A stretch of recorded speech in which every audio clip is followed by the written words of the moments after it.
क्या कर रहे हो तुम यहाँ? तुम मेरे घर में क्या कर रहे हो? 2 मिनट के लिए आया था। तुम्हारी हिम्मत कैसे हुई? इसकी गलती नहीं है, मैंने इसे बुलाया था। माफ कीजिएगा, क्या कहा? बहुत परेशान था ये, मिलने के लिए तड़प रहा था, इसलिए बुला लिया। नूरापा, मैंने आपको अपनी बेटी की जिम्मेदारी दी थी, इसलिए कि आप अपने भाई को बुला लें। दुआ, अपनी बेटी के साथ वक्त गुजारा थोड़ा सा, पर अब चाह रहा हूं तुम बात को क्यों बढ़ा रही हो? तुम नहीं मिल सकते अजलान, मैं इजाजत नहीं दूंगी इसकी। ये तुम्हारे लिए लास्ट वार्निंग है। दुआ, ये इसकी गलती नहीं है, मैं कसम खाती हूँ, सारी गलती मेरी है, मुझे बहुत अफसोस है। नूरापा, मेरे ख्याल से आपको भी चले जाना चाहिए।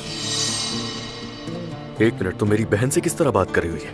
सिर्फ इसीलिए कि बच्ची का बाप उससे मिलना चाह रहा था। मैं क्या कोई नुकसान पहुंचाने आया था इसे यहाँ पे? तुम इसकी माँ को पहले ही काफी नुकसान पहुंचा चुके हो अजलान, और इस वजह से तुम इसका चेहरा कभी नहीं देख सकोगे, समझ गए तुम?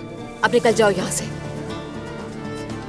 अपनी हद में रहो तो अच्छा होगा। वरना क्या करोगे? बताओ ना, क्या करोगे? तुम लोग प्लीज लड़ाई बंद करो, सारी गलती मेरी है, दोबारा ऐसा नहीं होगा, प्लीज दुआ। बिल्कुल ऐसा नहीं होगा नूरापा, आप जा सकती हैं यहाँ से।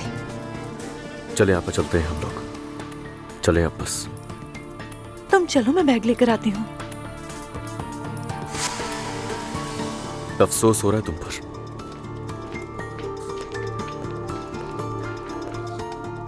मुझसे नाराज मत होना।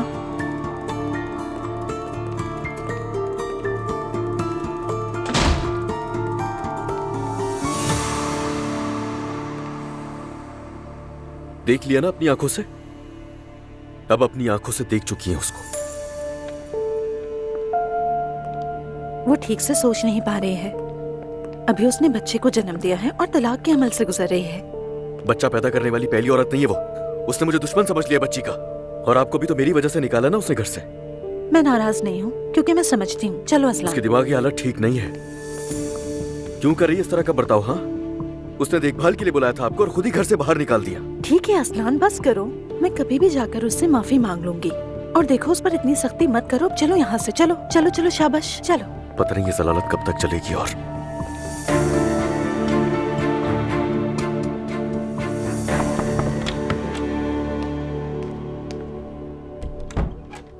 अम्मी। नूर बेटा, क्या हुआ है बताओ? अजलान ने क्या हाल बनाया है? कुछ हुआ है क्या? तुम दोनों एक साथ घर आए हो और तब से ही तुम दोनों खामोश हो।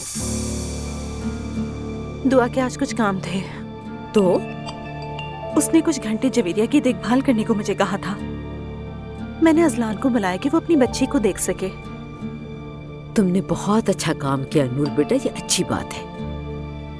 लेकिन जैसे ही अजलान जाने लगा, दुआ आ गई थी। उसने तहलका मचा दिया और दुरुस्त भी किया।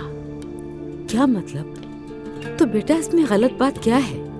तो इसमें दुआ की भी कोई गलती नहीं है, वो बस नहीं चाहती कि अजलान बेटी को देखे। ये तो बहुत ज्यादा हो गया। क्या उसे थोड़ी भी तमीज नहीं है? क्या वो हमारी पोती को अपने बाप के घर से लेकर आई थी? वो होती कौन है आखिर जो मेरे बेटे को अपनी औलाद को देखने से अब असल हीरे की कीमत का पता लगेगा इन्हें। बहुत नजरअंदाज किया है ना मुझे। अम्मी क्या समझ नहीं आ रहा, उसे बच्चे की पैदाइश के बाद का डिप्रेशन है बस। जहन्नुम में जाए उसका डिप्रेशन। मैंने भी तो बच्चे पैदा किए, ना डिप्रेशन हुआ और ना ही कुछ और। वो एक बिगड़ी हुई लड़की है, उसकी वो बदतमीज खाला है ना, उसी ने सब सिखाया उसे। हम खामोश रहे तो वो सर पर ही चढ़ गए। मैं सिर्फ ये चाहती हूँ कि ये मुकदमा हमारे हक में खत्म हो और मुझे कुछ नहीं चाहिए नूर। चलो तुम बताओ, अगर अजलान से गलती हो भी गई तो कौन सा बड़ा गुनाह हो गया? अम्मी मैं तो आपको बताकर पछता रही हूँ, अल्लाह का वास्ता। वो लोग हमें हमारी बच्ची को देखने नहीं दे रहे ना, मैं भी उनसे इसका बदला लूंगी। रूहान आ रहा है अम्मी, मुझे उसे भी देखना है। ऐसा करो कि तुम जल्दी जाओ, मैं भी आ रही हूँ।